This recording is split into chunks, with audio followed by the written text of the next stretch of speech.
Selamat pagi, salam sejahtera buat kita semua. Kali ini Eleven Basic Learning akan buat materi tentang medan magnet. Apa itu medan? Medan adalah daerah atau area, sedangkan magnet itu diambil dari sebuah desa atau dusun di Yunani kuno, di mana di situ ada sebuah batu yang mampu menarik logam atau baja dan besi. Jadi desa itu bernama Desa Magnesia, sehingga namanya diambil sebagai magnet, yaitu zat atau bahan yang dapat menarik logam dan baja. Jadi medan magnet adalah daerah atau area yang masih dipengaruhi oleh magnet itu sendiri. Ini oleh saya dipaparkan oleh Billy Mulawato. Nah, apa itu medan magnet? Medan magnet ada berbagai bentuk. Ada yang berbentuk batang, ada yang berbentuk U, dan ada yang berbentuk jarum seperti di kompas. Nah, daerah yang paling kuat medan magnetnya yaitu berada di ujung kutub. Ini daerah yang paling kuat. Ini kutub utara, ini kutub selatan. Arah medan magnet itu keluar dari kutub U masuk ke kutub selatan. Ini magnet.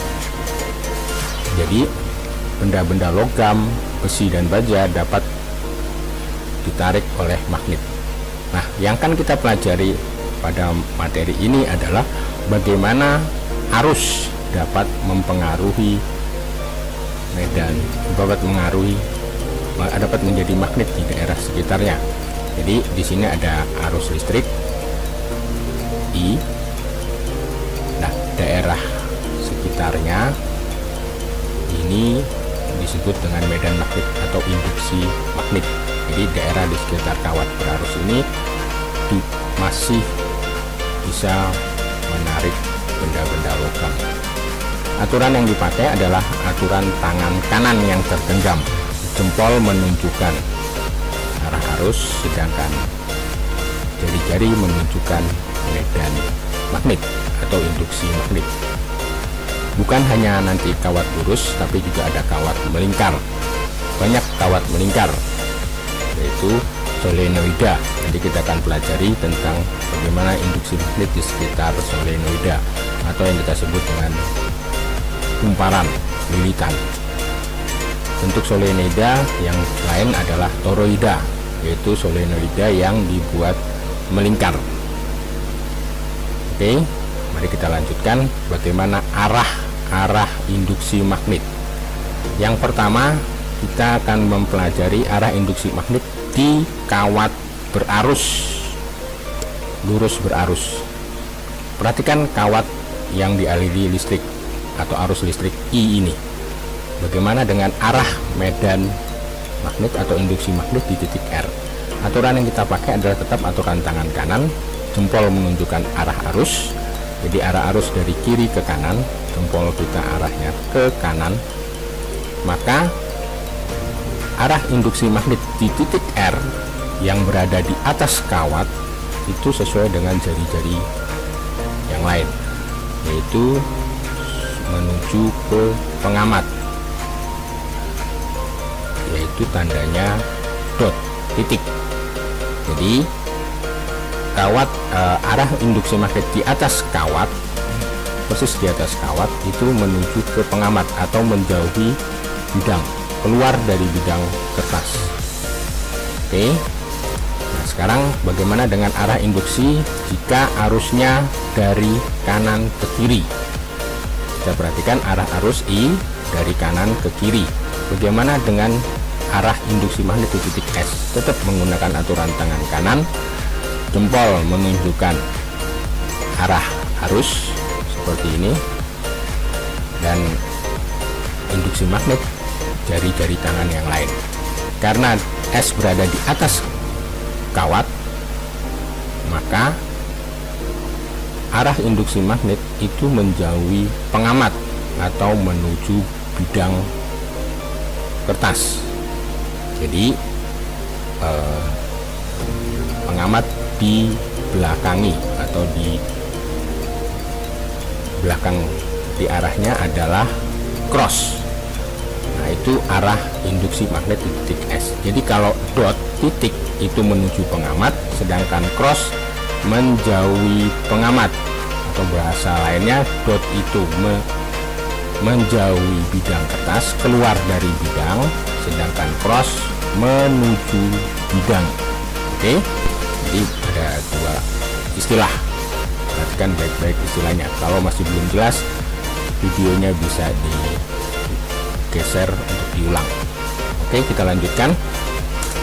Bagaimana kalau arah induksi magnet di titik P dan U yang arah arusnya itu silang?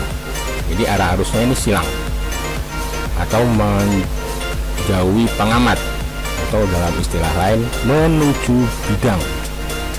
Jadi kalau silang itu bisa menjauhi pengamat atau menuju bidang.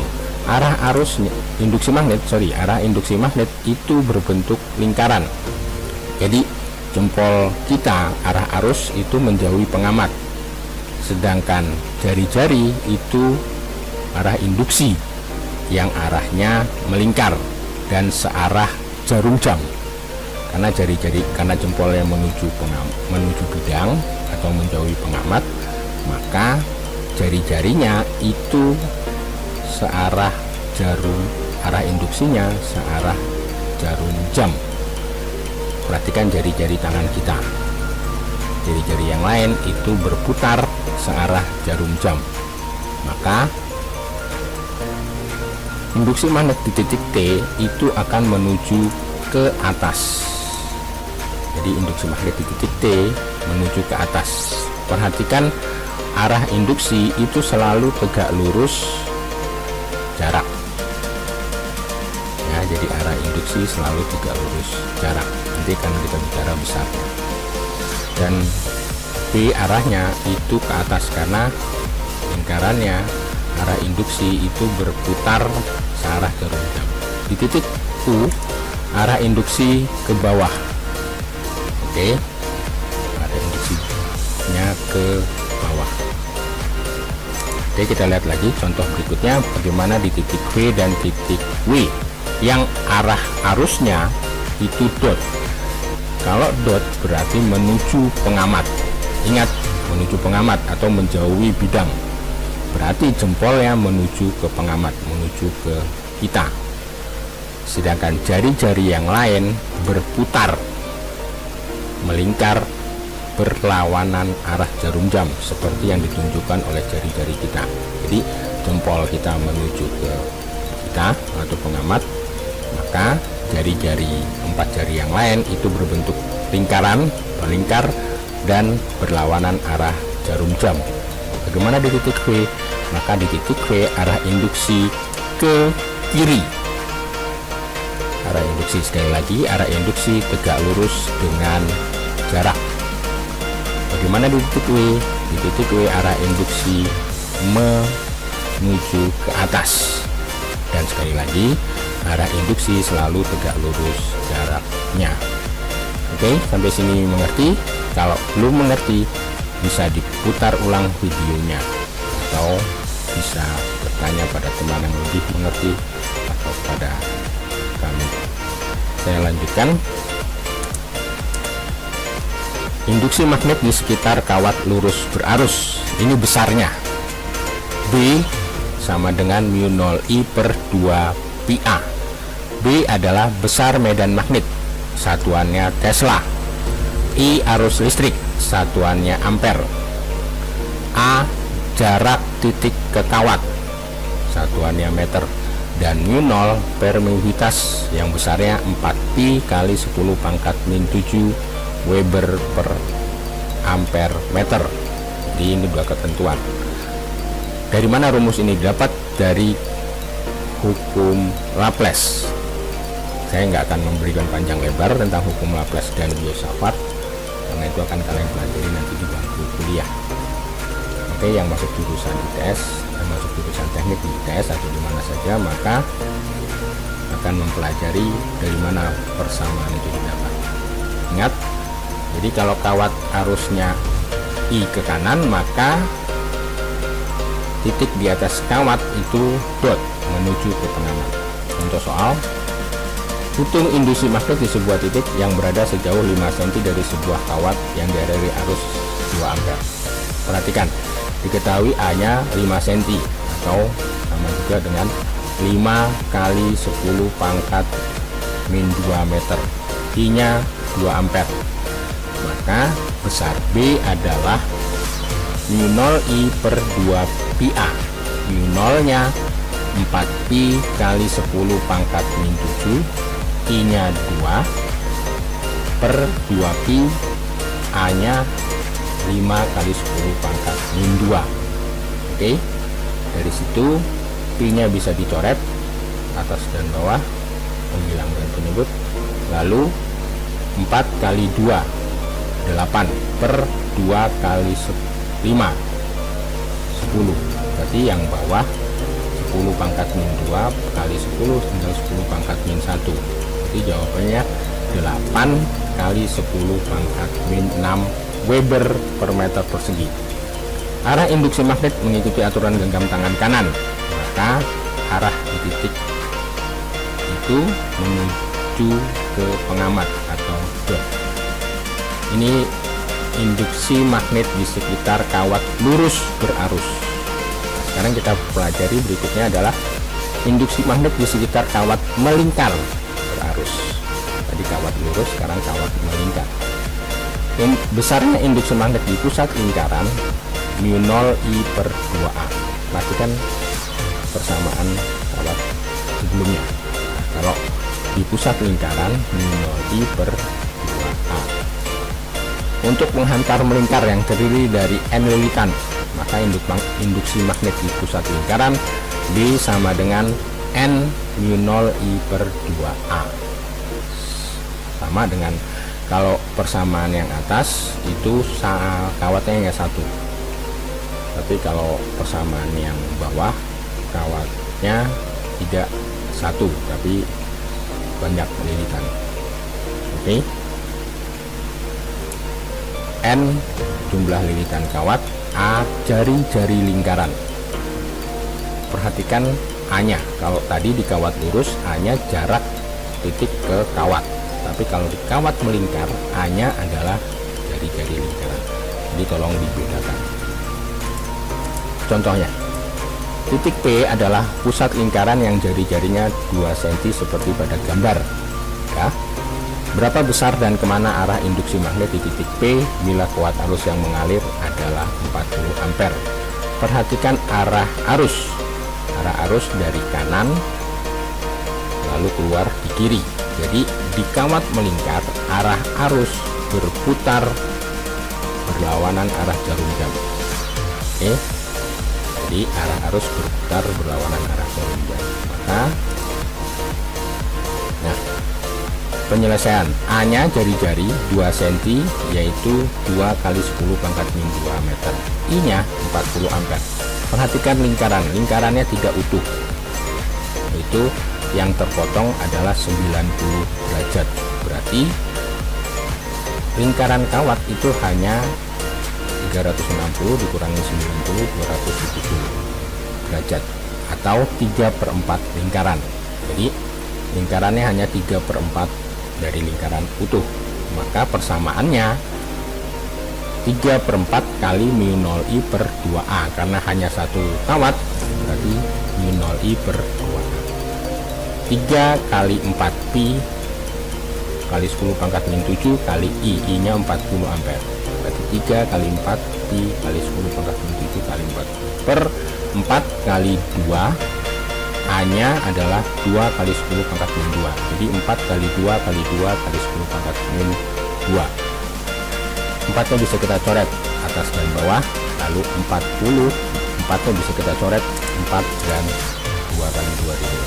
Ini jawabannya tinggal 3 pi kali 10 pangkat min 4. Oke, Weber per meter persegi.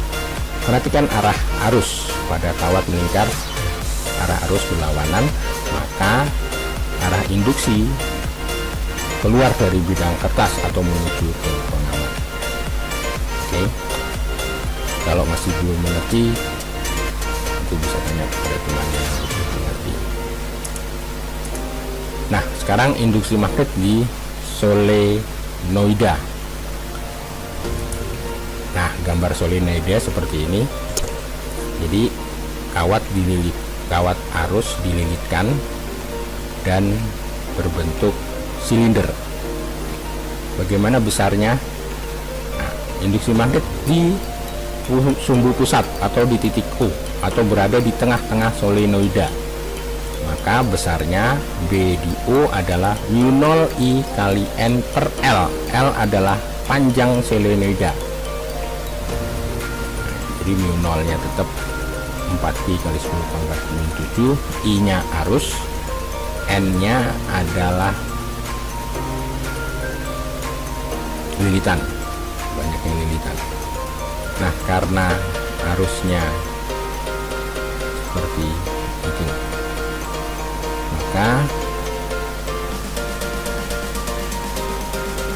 B nya menuju ke kanan atau U nya ada di sebelah kanan, kutub utaranya ada di sebelah kanan, sedangkan kutub selatannya ada di sebelah kiri solenoida.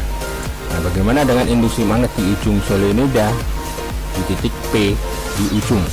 Berarti setengah dari B di U atau setengah kali μ0 I N per L. Oke, jadi sekali lagi, kalau di pusat B sama dengan μ0 I kali N per L, sedangkan kalau di ujung lingkaran di ujung solenoida B nya adalah setengah dari di pusat. Nah, sekarang bagaimana dengan induksi magnet di toroida? Nah, bentuknya seperti ini, solenoida yang dibentuk melengkung atau dibentuk lingkaran. Jadi kalau solenoida itu lurus silinder, sedangkan ini silindernya dibuat lingkaran.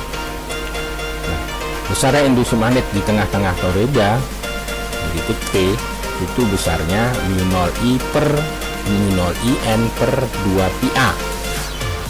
Jadi medan BO nya adalah medan magnet di titik tengah-tengah toroida dalam satuan Tesla. N jumlah lilitan pada toroida, I kuat arus listrik dalam ampere, A rata-rata jari-jari dalam dan jari-jari luar toroida, R1 dan R2. Di R1 itu jari-jari dalam, R2 itu jari-jari luar, maka A nya adalah setengah dari R1 tambah R2.